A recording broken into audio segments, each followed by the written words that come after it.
There may be no simpler game to play on the planet. So little is essential. A ball, a space to play, and a precious measure of spirit. The joy of being alive. The wonder of coming to life. They play here every day in their sliver of dusty space, and they dream. They dream of coming to life in the palace that's risen in the distance. For 31 days in the summer of 2010, the centre of the world was South Africa. 32 teams from around the globe, joined by thousands of devoted followers, all came here. A country where problems are flanked by possibility, where every tomorrow is a chance to wipe away another piece of yesterday. They all came here for that simple game. They came to play it. They came to be thrilled by it. They came to be inspired by it. And the game, as ever, obliged them. Boateng! He's Virgil on his left foot! Stunning! It's Bradley! True grit from the United States! Müller and Germany off to a flyer. How he managed to squeeze it in from there, only he knows. This may be the moment. That puts it beyond any doubt. He's going for goal, and he's found it. Luis Fabiano with some brilliant play here. Oh, that's magnificent.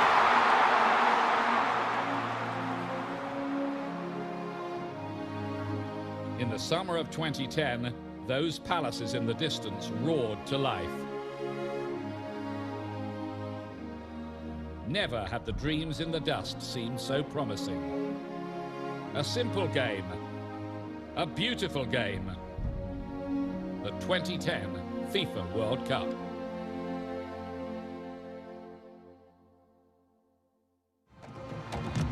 People of the world, welcome to Soccer City. Before any shots were struck, before any goals were scored, before any nation won or lost, the 2010 FIFA World Cup began with a celebration. The home team would soon take the field for the tournament's opening match. But first, the hosts were eager to present a colourful tapestry of national pride at the start of a competition that would not only be fierce, but for South Africans, profoundly significant.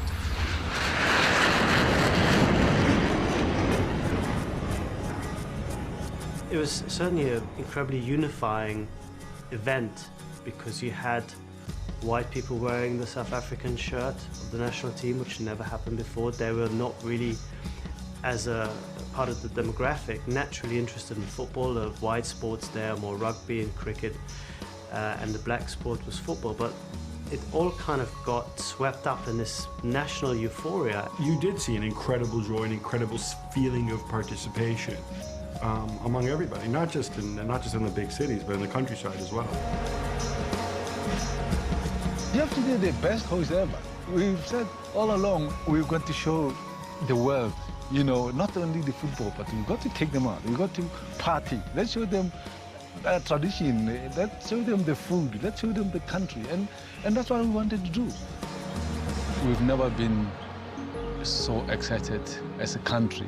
It just brought not only South Africa, it brought Africa closer together, you know, and it brought the world, you know, to Africa.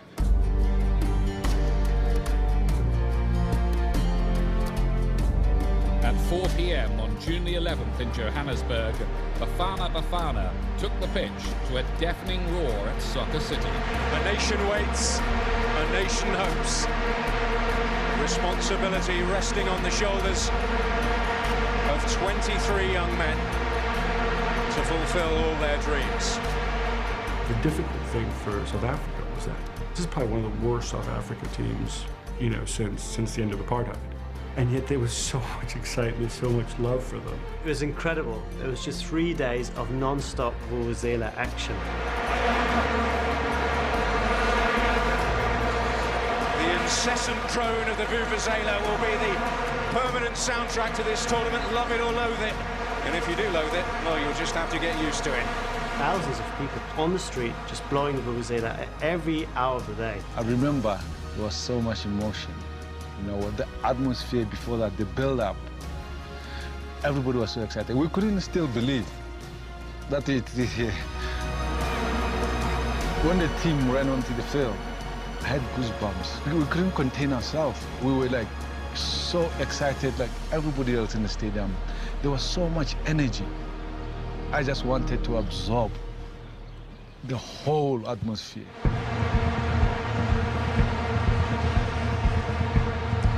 Well, up goes the curtain. Enjoy the show. After over 800 qualifying matches involving over 200 countries, finally the moment is here.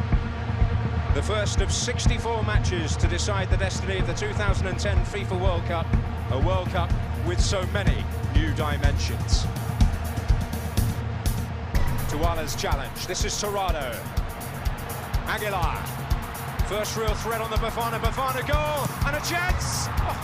And a heroic piece of defending in the end prevents Mexico from taking the lead inside 2 minutes. From the start, Mexico made clear they would not be intimidated by any supposed hometown advantage. And throughout the first half, the South Africans survived one close call after another. But time and time again, goalkeeper Itumeleng Kune found ways to thwart the relentless Mexican attack. Dos Santos to snap it up. Promise here on the break for Mexico. Dos Santos! Well, half-time comes, and you have to say what an absorbing first half it's been in the opening match to the 2010 World Cup. Mexico may have dominated the first half, but when play resumed, the momentum shifted. Suddenly, it was Bafana who were taking the initiative and coming so very close to glory. Until finally, glory came. Staying disciplined, the South Africans not being run ragged, and there may be a real opportunity here. It's Shabalala who's in!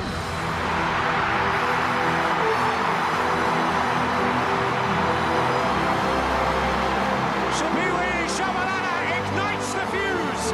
It's liftoff for South Africa 2010!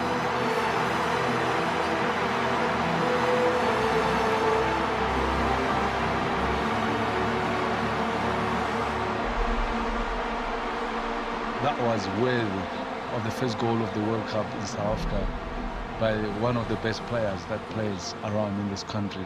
The stadium erupted. We could see black and white hugging, people crying. You know, I can't imagine what was happening in the townships. You know, I mean, I think there was a massive, massive party. You know, people were just, it was unbelievable, but it was a great start for us. And Shabalala kept his composure, and that is an emphatic finish. An absolutely devastating break. Sooner or later, the Mexican onslaught is surely going to come. Maybe it's now 5 Mexican players in the box. Oh, and they're queuing up. Equalizer.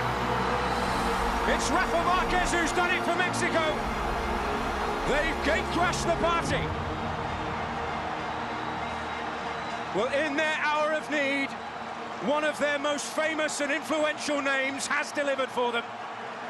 Kept his cool and buried it past Kune.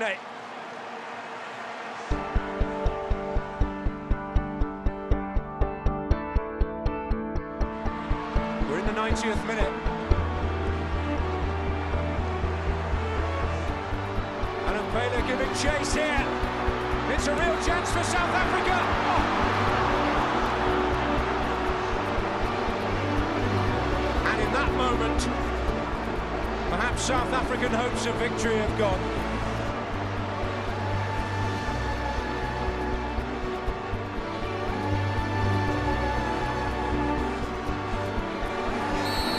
That's it. The opening match of the 2010 World Cup ends in a draw. But Katlego Mpela is ruining one of the biggest chances of his life, hitting the post right at the end, when surely had he finished, South Africa would be celebrating a famous victory.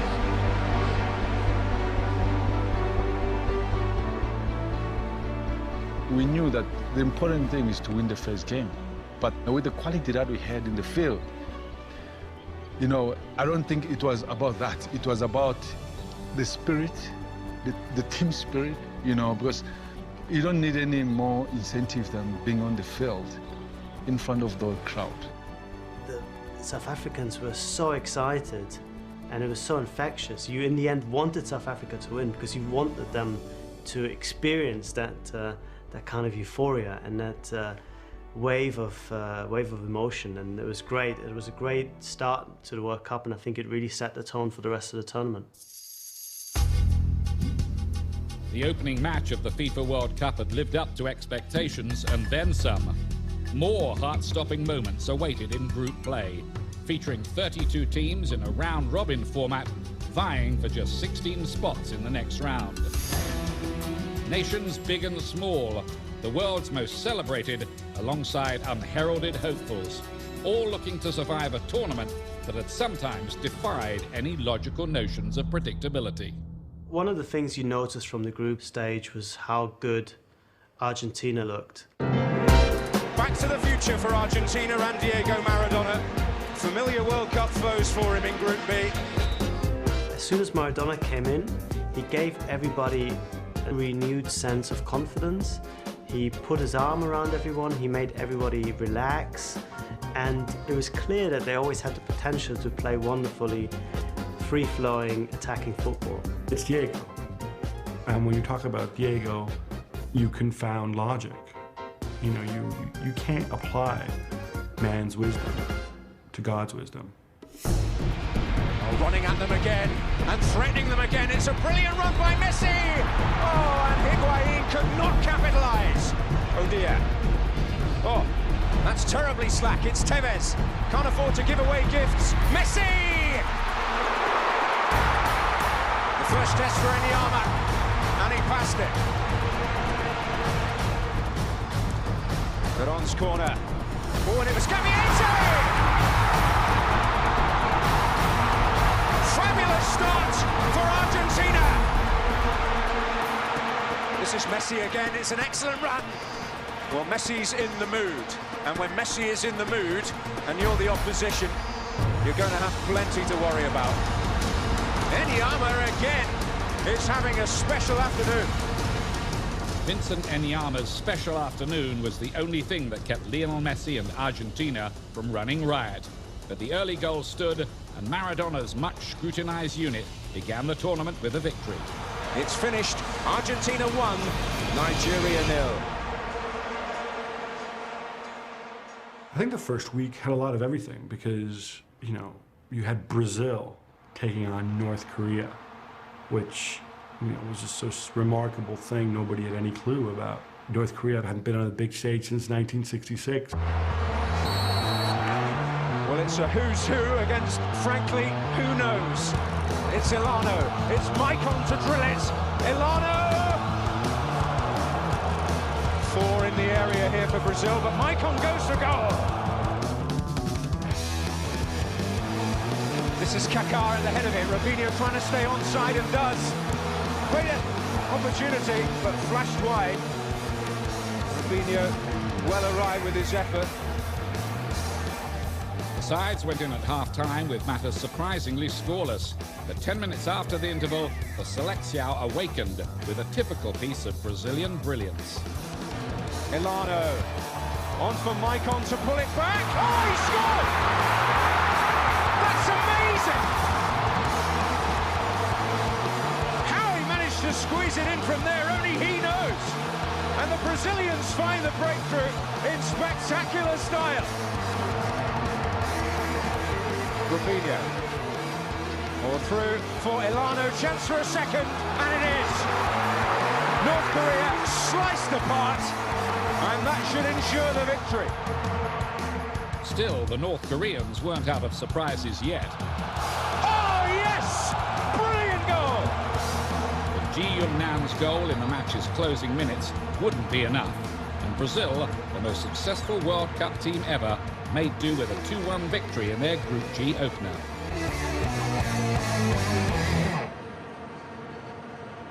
I thought the Dutch before the competition would be a contender. A dark horse, an underdog certainly, but I thought they might have what it takes to go all the way because they played fantastically well in the Euros and they'd won every single game in the qualifiers, something that no other nation was able to do. And they had a team that worked as a team, which is rare at the World Cup.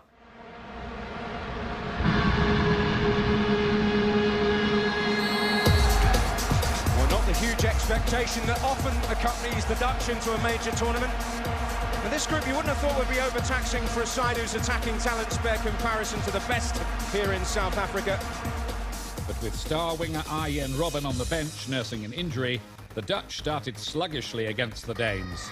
Then, just after half-time, the Orange caught a break. Van Persie. Counter-arriving back post, goals and own goal. Extraordinary. And the Dutch, having struggled to find that breakthrough in the first half, do so right at the start of the second.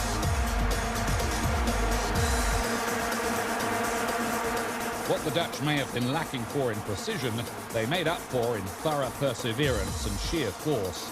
And then in the 85th minute, the ball again bounced in the right direction. Apolai, on for Elia. This is the chance to finish it. Oh, he's so unlucky, but Dirk Kuyt is there. It is victory for the Dutch in their opening match. No way back for the Danes, surely now. Dirk Kuyt has finished it off.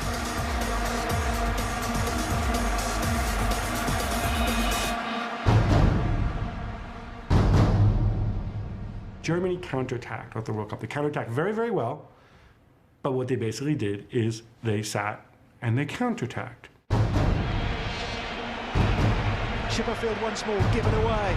Ozil, good pass. Miroslav Klose in on goal. Klose! Schwarzer save. Back in by Müller. Klose. In here to Müller. Müller for Klose. Chance. Great save. Mountain. Lucas Podolski for Germany. And here's Lahm again for them. And Klose is peeled away here. And Klose scores. Another World Cup goal on the CV of Miroslav Klose. 11 now. This is Lucas Podolski. On for Müller here. Thomas Müller does well, makes the space and scores Germany's third goal. Thomas Müller with his first goal in his third cap. 3 goals and 3 points. Bartstuber into Ozil. Ozil, Kakao! Another 4 for Germany. And that is the game done and dusted on Group D's opening night for Germany.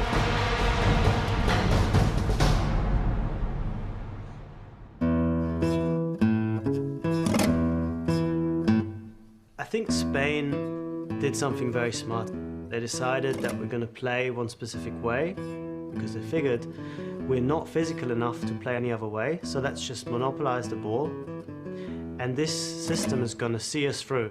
Sepp Herberger, the old German legendary manager, post-war manager, said people go to see a football game because they don't know the outcome. So what it really means is that the better team very often doesn't win. The Swiss start and the favourites arrive. Many have tipped Spain to win their first ever FIFA World Cup. They are the reigning European champions. Here's Blaise Koufou though for the Swiss early on, and there's going to be an early free kick here for Spain. Euro 2008 champions Spain had to wait until the final match of the opening round to renew their quest for a first ever World Cup title. The opening half was a clinic of controlled possession and precision football. And even as the Spaniards failed to find the net, the sea of red in the stands looked to generate a wave of momentum for their nation.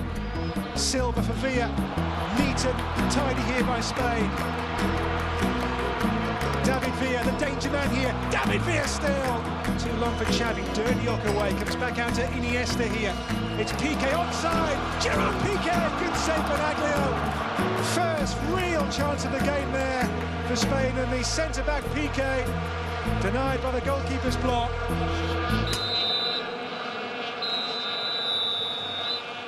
The Spaniards were loaded with world-class talent, but the Swiss drew confidence from battling to a first-half stalemate, and soon after came the Cup's first huge lightning bolt of unpredictability. This is Blaise Coufo. Coufo's ball through, and here's Dirdiok. Casillas saves. Ball is loose here. Fernandez! Well. Gelson Fernandez for Switzerland. And the World Cup favourites here are a goal behind to Switzerland. There's the story. The favourites behind, and the Swiss lead. But as Benaglio clears, Howard Webb blows, and World Cup 2010 has an almighty upset. The World Cup favourites, Spain, beaten by Switzerland. One of the upsets of this or any other World Cup. Full time in Durban, Spain 0, Switzerland 1. As the second week of group play got underway, the standings continued to take shape, with traditional powers and upstart contenders all pitted against one another in a desperate battle to exploit every possible route into the elimination phase. The first bombshell of the 2010 World Cup was the demise of the reigning champions, as a tired Italy failed to earn a single victory in group play and were eliminated in their third match by way of a 3-2 loss to Slovakia. Vitek! He's done it again! And the world champions are surely condemned to humiliation! It is beyond their wildest dreams! Slovakia into the last 16 of the World Cup. Italy, the reigning champions, go home. Fellow football juggernauts England, France and Portugal also exited the tournament earlier than anticipated. No country had ever won the World Cup after losing its first match, but Spain rebounded with a 2-0 win over Honduras, thanks to a pair of goals by the striker known as El Guaje, the Kid. This is Villa, dazzling feet. Brilliant from David Villa, sensational goal! Well, that's more like the Spain we know. That's more like the David Villa we know. Argentina, meanwhile, were cruising through Group B, much to the delight of Diego Maradona, who watched Gonzalo Higuain achieve a feat that hadn't been seen in a World Cup since 2002. Higuain for the hat-trick! He's done it! And Argentina can now truly say they are there. They have qualified for the last 16. And then there were the Dutch, not yet displaying the typical verve their fans were hoping for in South Africa, but nonetheless finding a pragmatic path to goal against Japan to guarantee advancement. Counts in there. Again, you know who. Julian Tanaka away. Sneijder! The game comes to life with a blaster from Wesley Sneijder. What a hit and what a goal for the Netherlands. As play continued, a range of storylines emerged, perhaps none more compelling than the fate of the 6 African teams in the tournament. If the weakest of these sides was South Africa, Ivory Coast were the strongest. The team saddled not just by expectations, but an unkind draw in the tournament's so-called Group of Death.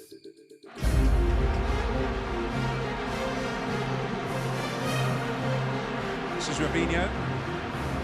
Luis Fabiano, Kaká. Oh, he's managed to work his way through. Luis Fabiano! Breakthrough for Brazil!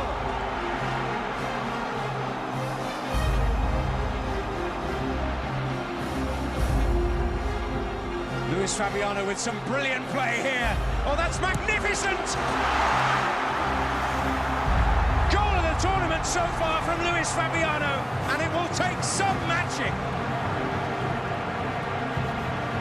The real Luis Fabiano the real Brazil. They fancy cutting loose now. It's Kaká. And it's a chance for a third, and it is taken by Elano. They're showing style now. And this game is running away from the Ivory Coast. Late in the match, there was a moment of consolation for Les Elephants, a fleeting moment of glory for one of the greatest African players ever. Yaya Touré. Drogba's pulled away, he's in space, he scored! Brazil want the flag, it is not going to come, and the Ivory Coast have something to cling to.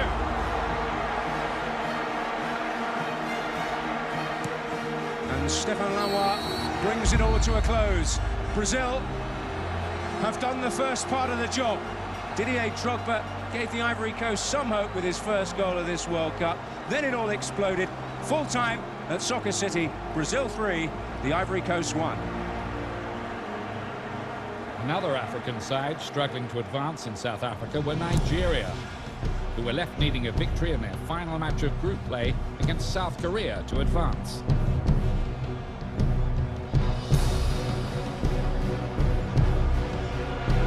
Odia still, it's a good run here. Odia's cross as well for Calarucci!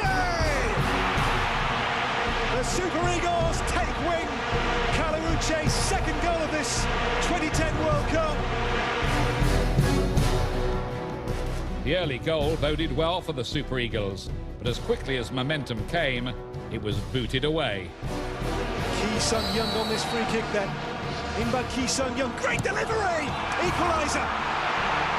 The Koreans back on level terms, a second World Cup goal for Lee Jong-soo. Park Ju-young's free kick!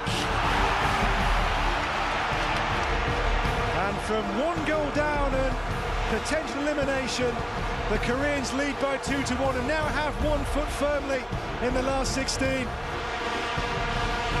Oh, Abassi goes down, penalty!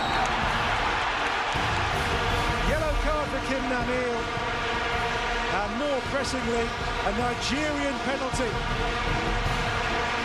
And now Yakubu, the man with the captain's armband, who is given the task for Nigeria to get them back in this World Cup and back level in this game. All the pressure, all the eyes trained on Yakubu. Here he comes, and he scores. They're back in with a shout now, Nigeria, in what has been so far an absorbing game in Durban. 2 goals apiece, and Nigeria at World Cup 2010 live again. But their captain's heroics would not be enough. Referee checks his watch and blows the whistle. Korea make history. As the 2-2 draw put the South Koreans into the round of 16 away from home soil for the first time ever, leaving the Nigerians disconsolate on the pitch and Africans everywhere frustrated with another chance wasted. I was disappointed. You know, we thought that this is a great opportunity to showcase our talent and now to take the world, you know, and especially that we're playing in our home. We said this is an African World Cup. It's very, very difficult because a lot of African players play in Europe, but then putting it all together, making it work, is still a very difficult task. They also have to bring in foreign managers all the time, so that creates a bit of tension, and that's why we haven't seen them succeed at this level yet. Still, even with 5 African teams eliminated, there was a lone side standing, Ghana, a resilient squad which had captured the imagination of South African crowds. Crowds that began to embrace the Black Stars as their own. Whether you're black or you're white, as long as you're an African, we've got to be behind the team, which we did with Ghana, you know, because we call Bafana Bafana, and we call Bagana Bagana. So we adopted that Ghana because of their performance. Ghana's next opponents were the United States, another side that had inspired fans with a series of dramatic moments. But in Rustenburg, the growing tide of African support carried the Ghanaians to an emotional win over the Americans, setting up a quarter-final matchup of long shots, the Black Stars versus the Sky Blue of Uruguay. The red, yellow, green star, the most prominent colours around Soccer City tonight. A few pockets of Uruguayan support here and there, though. They know, both these sides, that there is a real chance of something special here at this World Cup, which has been so full of twists and turns so far. First of all, it was a fantastic game. It was one of the best games of the World Cup. Well, it's history in the making at Soccer City.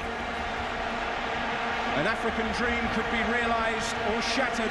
It was a storyline that only football could throw out, because if you were to sit down and write this as a fictional film or book, people would say, yeah, this doesn't sound quite realistic. But in football, these things happen. It was a game and an outcome that will never be forgotten. Important challenge by Vorsa, but Suarez can still steal onto this. He's done well. And the first test of the night for Kingston is not beyond the routine. Let's see if he can get this one right. Oh, and Kingston not at all certain.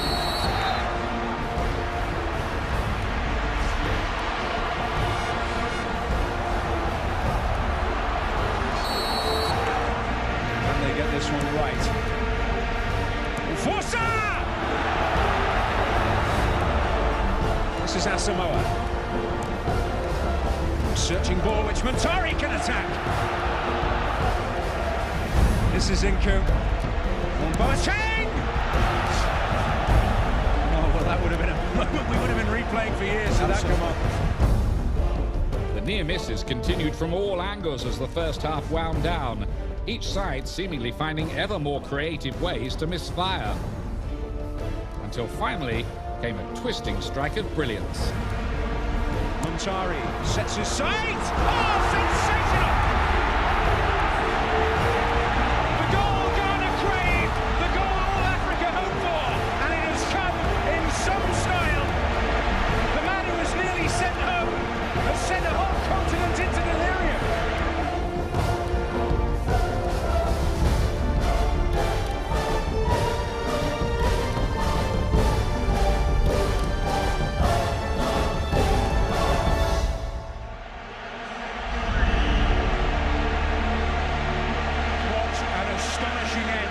To this first 45 minutes in Soccer City.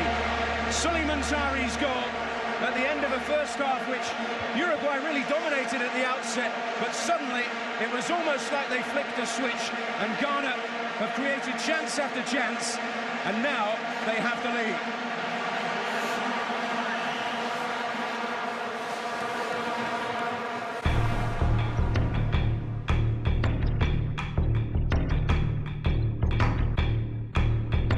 The clock restarted with the crowd overwhelmed by emotion. One half of football, 45 minutes, separated the Black Stars from history. But first, they have to repel a Uruguayan side that had no plans to stop attacking. Will Forlan find his target here? He wants to put it just outside that post. Oh, he's gone for goal! And he's found it! That is the way to hit back! It was, from every angle, a most remarkable strike. Diego Forlan's third goal of the tournament, silencing the crowd and levelling the match. And when play resumed, the talismanic Uruguayan star nearly put the Celeste ahead.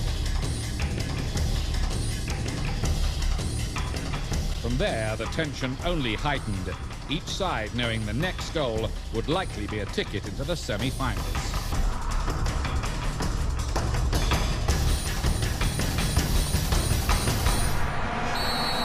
But there will be no decisive move in 90 minutes. We are heading to extra time after a memorable quarter-final. Two stunning goals. Another 30 minutes are on their way. It's Uruguay 1, Ghana 1. In extra time, both sides found themselves presented with golden chances. But again and again, those chances were wasted. Back and forth they went until Ghana were awarded a free kick in dangerous territory with just seconds remaining, setting off one of the most unforgettable series of events in World Cup history. Ainsil to deliver.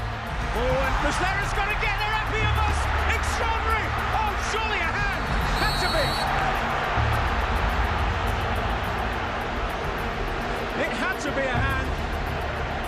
absolutely unbelievable. Absolutely unbelievable end to a game. It's quite incredible.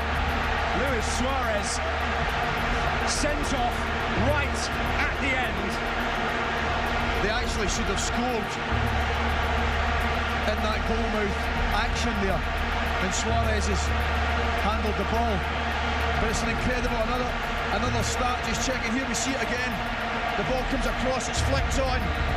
Mensah is up, he does really well. That's the chance, comes off the line, header.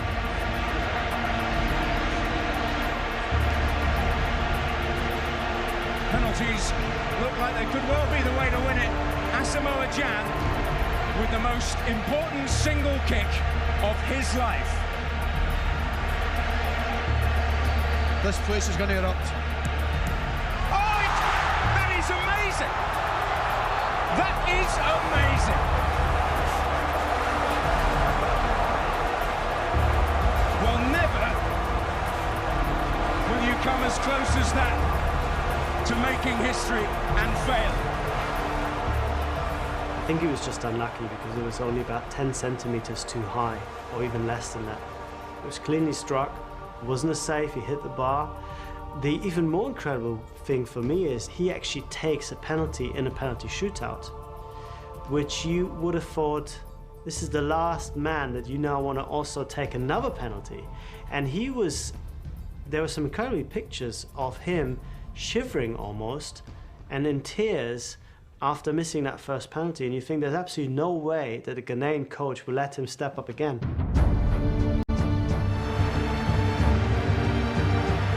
What can Asamoah Gyan produce here? That's character for you. That really is character from Asamoah Gyan. That must have been a long walk up to that penalty spot for that man.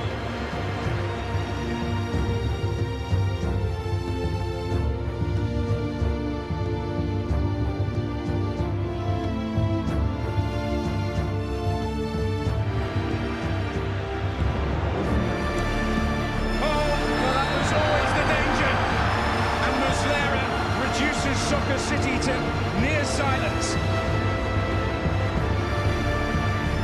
going to have to get the next one. Oh, he's blasted it! High and wide, and Ghana are off the hook. Adeyemi, who knew all about that under-20 shootout, now steps up. Oh, and Muslera to deny him.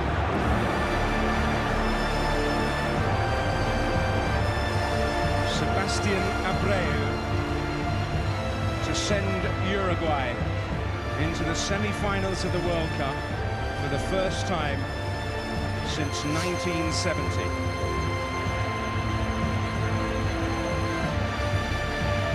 Oh, with such consummate skill and bravery, Sebastian Abreu has ended the African dream and sent Uruguay into the semi-finals of the World Cup for the first time in 40 years.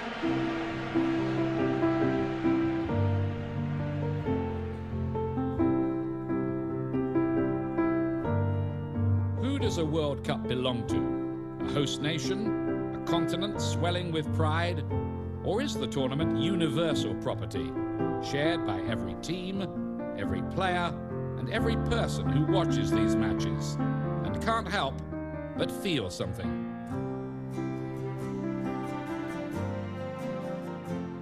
In Soccer City on July the 2nd, 2010, the Black Stars of Ghana may have fallen just short on the pitch, but while the world watched them suffer with dignity, there was still a measure of triumph for Africa.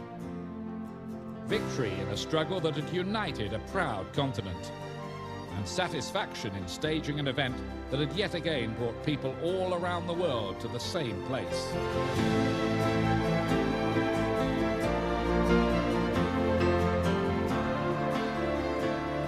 It had brought them to a game that made them feel something. Together.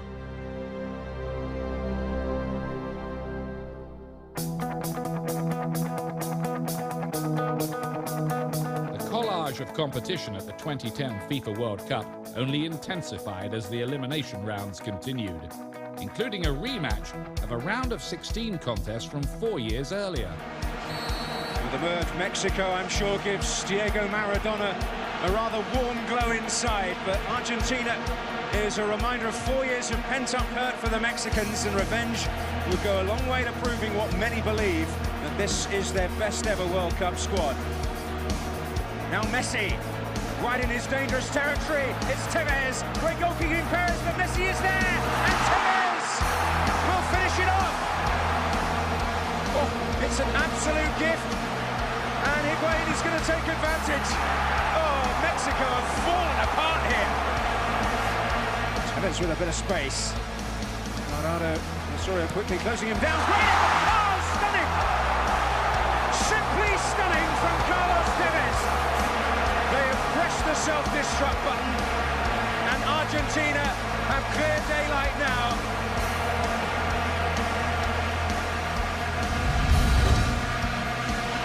The Dutch, many people's favourites against Slovakia, everyone's underdog. But they believe that on World Cup debut they can go on and maybe book a place in the last day. Van Persie with him. It's Arjen Robben. It's dangerous! It's the opening goal! Back in the team and back with a goal. Arjen Robben. Bert van Marwijk's team here lead. Here's Dirk Kuyt away from Muka. It's Kuyt and Sneijder to clinch it. And Sneijder has clinched it.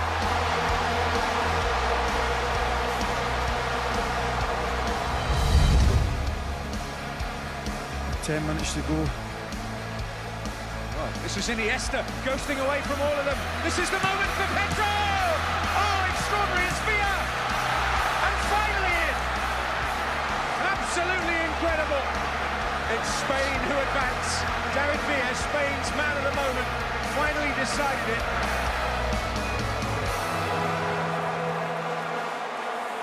If all 4 quarter-final matchups offered fascinating plot lines, the face-off in Cape Town represented a battle between starkly different sides.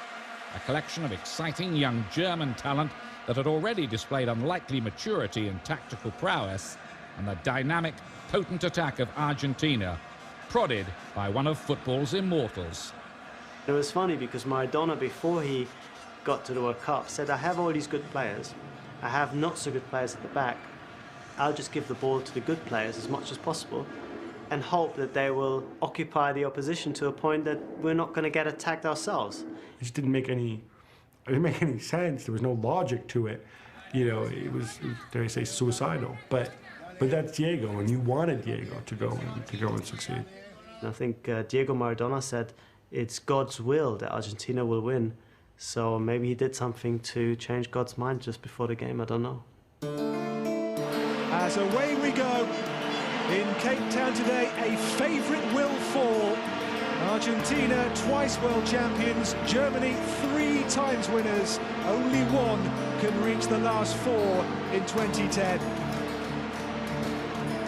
Finds the Cologne man well. Podolski, Otamendi's foul. Germany's free kick in a more than promising position early on. Schweinsteiger, free kick here for Germany. In by Schweinsteiger, great delivery, and the Germans have a wonderful start. It's a 4th World Cup goal for Thomas Müller, whose reputation just grows and grows here in South Africa. What a start for Germany. Inside 3 minutes, Maradona's team trail to a set piece work to German precision and perfection. Müller and Germany off to a flyer. Tevez, Messi through, great ball for Tevez here, and Neuer out to foil him. Argentina's first real clever move put together today. Into Higuain. It's Higuain with a shot, and Neuer extended. First chance for 4-goal Gonzalo Higuain in this game. Brighter signs now for Argentina, much brighter signs. Neuer is becoming a busy goalkeeper. Di Maria's cross, Higuain's in there, Mertesacker clear. Müller handball against Thomas Müller. Yellow card for Müller. He will miss the semi-final. And this free kick is more than promising. It's Messi into the wall. Ainse's ball through. Here's Tevez! Flags up, one count. Offside flag stops Argentina in their tracks. It's half-time in Cape Town. A goal after only 3 minutes from Thomas Müller. It is Argentina 0, Germany 1 in Cape Town. What Germany did to Argentina was just beautifully executed counter-attacking football. Of course, it helps if you score early. I think Germany scored in the 3rd minute, and that set up the game beautifully for them, because then Argentina had to go at them, and Germany looked brilliant on the counter-attack. Sami Khedira. Oh, it's got through here to Podolski. In the middle is closer. Podolski closer! Another World Cup goal for Miroslav Klose, and Germany march on towards a semi-final in South Africa. Now it's a mountain for Maradona and Argentina to climb. The interesting thing was, of course, that I think maybe 20, 30 years ago, Germany playing with a similar tactic would have stopped after 2-3-0. But this German team, being young, hungry, lean, fit, and almost, I think, sort of enthralled with their own football in a sense, just kept going. It's a super run here. Schweinsteiger still. It's a super slalom run, and it's a 3rd German goal. It's 4-on-3 here for Germany. Podolski, Mesut Özil, his cross, closer again. And with that, Germany, for the 3rd time at this World Cup, have scored 4 goals, and they are just cantering now towards a semi-final. Higuain, Lionel Messi, Neuer is there for Germany. For the 3rd time in this World Cup, the Germans have found 4 goals. Maradona, ahead of him lies a flight back to Argentina. They came here as many people's favourites in this game and for the World Cup itself. But in this quarter-final, they fell way, way short of Germany. And Germany are there. 32 teams have been whittled to 4. 3 traditional European powers, joined by a South American side with a proud World Cup legacy. Just not the one everyone had expected. It was really an unexpected semi-final in the sense that you would have thought Brazil were too strong to get knocked out by the Netherlands, and you didn't really expect Uruguay to make it all the way to the semis. Uruguay were a fantastic story, and I thought they were the story of the World Cup, because what people forget about Uruguay is it's a tiny nation, 3.5 million. They basically set the standard for soccer. They won a World Cup in 1930, they won a World Cup in 1950. They pretty much taught us how to play. Uruguay kick off their first World Cup semi-final for 40 years, 1970, the last time the Celeste reached this stage of a World Cup.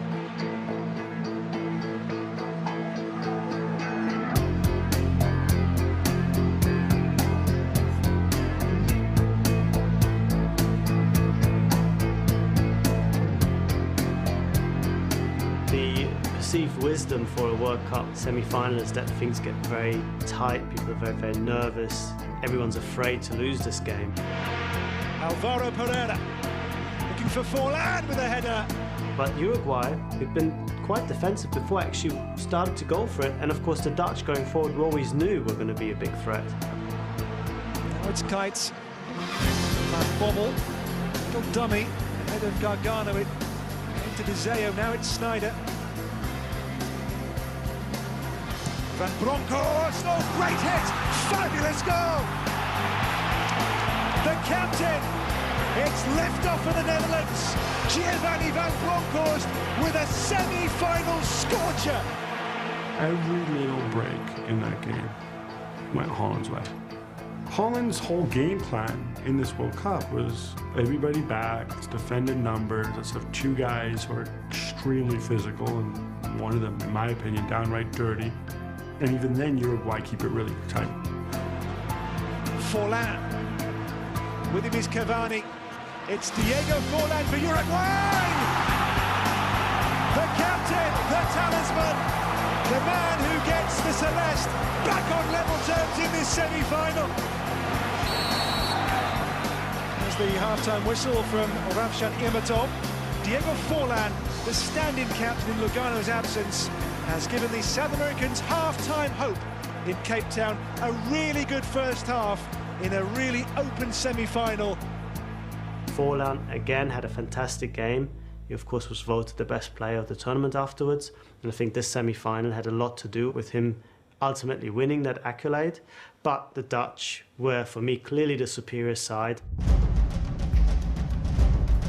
And on this night, the superior side would eventually prevail. The Dutch blend of silk and steel was taking them to the final. Robben against Cáceres and against Cavani here. Robben, though, beats both of them, finds Van der Vaart. Into Van Persie. Van Persie for Wesley Sneijder. Sneijder shots! It creeps in! Sneijder's 5th goal of this World Cup has got the Dutch back on track for a first final place since 1978. Dirk Kuyt's cross, Arjen Robben's header! On their way to Soccer City in the FIFA World Cup final of 2010. And that just might be it.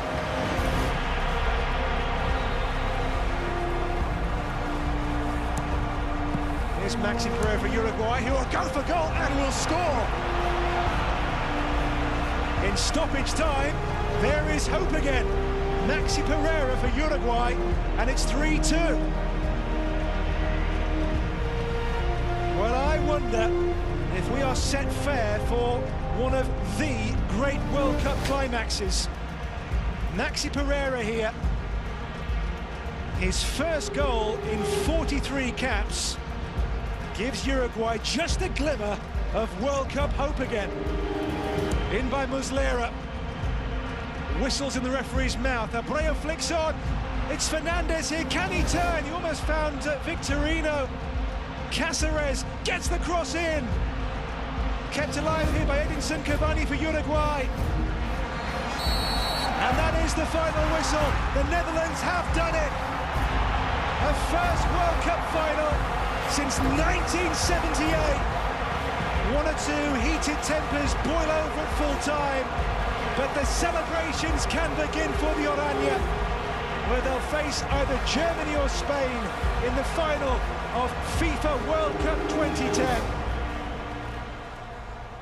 The next evening, 1,000 miles away in Durban, two more football giants faced off, each aiming to extend their run in South Africa one crucial step further. Well, Germany go into this game on the back of two unbelievable results. Do you think, this is now the team that has the World Cup sort of in their two hands already? Well, it's back to where the adventure began for both of these sides who made their first steps on the World Cup journey here in Durban. Faltering ones in Spain's case with defeat to Switzerland.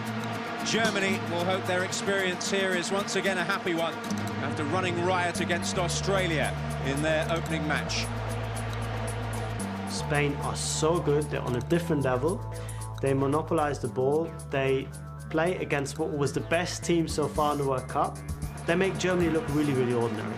This is Pedro, something of a roving commission, and Villa! Very important reaction from Manuel Neuer. Iniesta with pace! And Carlos Puyol will probably never have a better chance of scoring in a World Cup finals than that.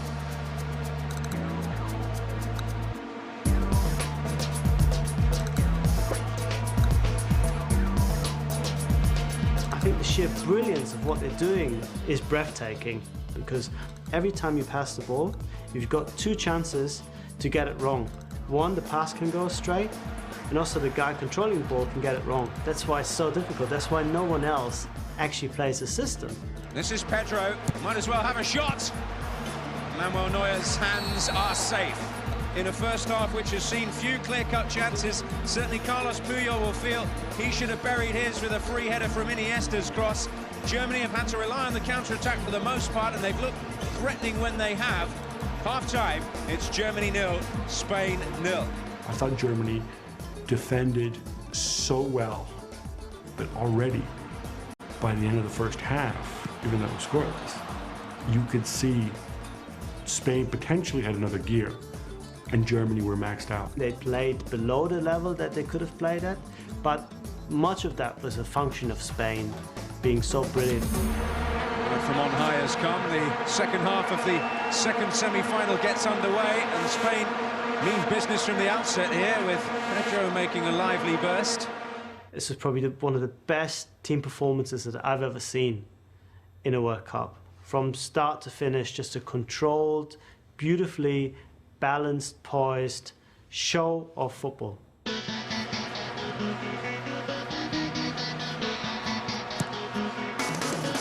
Puyol coming in! And this time he has done it!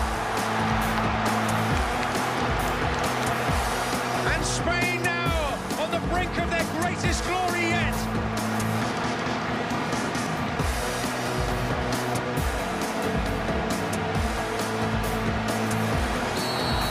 That is it. Spain are there at last. A new name will be engraved on the World Cup trophy this year. Spain finally have achieved a place in a World Cup final. Vicente del Bosque is on the brink now of Spain's greatest footballing triumph.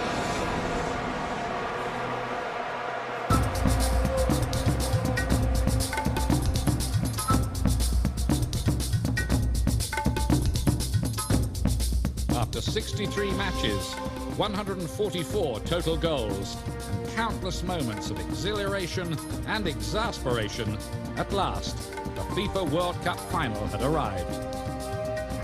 Pitting two star-studded sides with hallowed football heritages, but not a single World Cup title between them. The 2010 World Cup final is underway.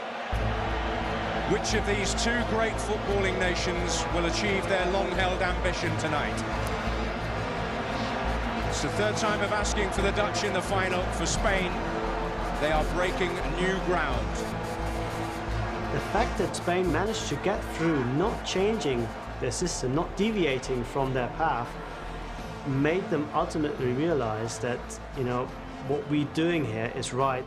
So I think they're going into this final against the Dutch thinking that as long as we play our normal game, we'll somehow find a way to win.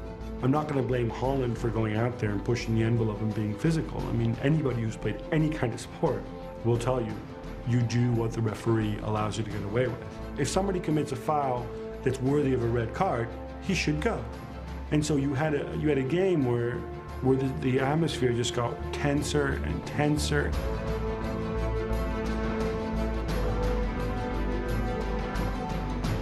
Years from now, the history books will note the record 14 yellow cards handed out to the two sides. But there was also another statistic marked down. Spain's monopoly of nearly 60% of possession, the highest total ever recorded in a World Cup final. The Dutch, however, not only frustrated the Spaniards, they even managed to carve out chances of their own. Oh, beautiful ball for Robben, who's onside! This must be the moment! Iker Casillas heroically denying Arjen Robben his moment of glory. But then, after 90 minutes of play and nearly 2 periods of extra time, Spain's sweet passing football gained its reward. Elia back there to atone, having lost out. Navas. Oh, and Iniesta completely free the other way for a moment. Now they'll look to find him. Fabregas, Iniesta, must be, it is!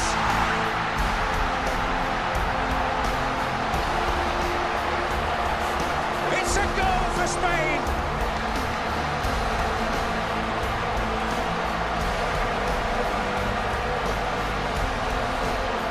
Andres Iniesta has surely crowned his nation nation world champions at long last. A month earlier, Spain had come to South Africa the top-ranked football team in the world, with more pressure than ever to bring home a trophy that had, for generations, eluded their nation. On this night, in a place called Soccer City, the quest had concluded in triumph. La Roja were champions of the world. Spain, the right team to win the World Cup, deserving world champions because of the way Spain played throughout the tournament, because of the way Spain played in the final. I don't think you can have any arguments. By winning the Euros and winning the World Cup, Spain established themselves as the best team in the world.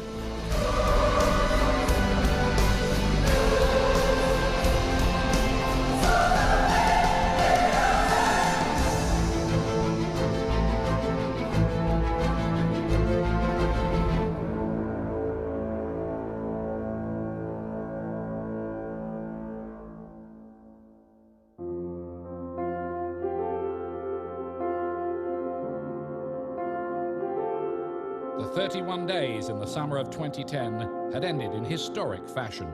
A champion had been crowned, superstars had been recognized, and through the wonder of a game, the world had turned its attention to a nation on the southern tip of an emerging continent, and the people had been profoundly moved by the experience. It changes you and it changes the country, the face of the country, you know, to the better. And it makes individuals special. And it makes the country proud. It's amazing. It's absolutely amazing. All this from a game. Staged in front of adoring thousands inside majestic stadiums. Played on dusty, dreamy patches deep into forgotten shadows. A game that for so long has captured the imagination of so many millions. A game that for years to come will continue to offer possibility to so many more.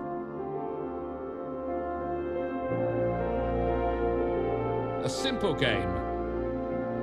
A beautiful game. At the 2010 FIFA World Cup.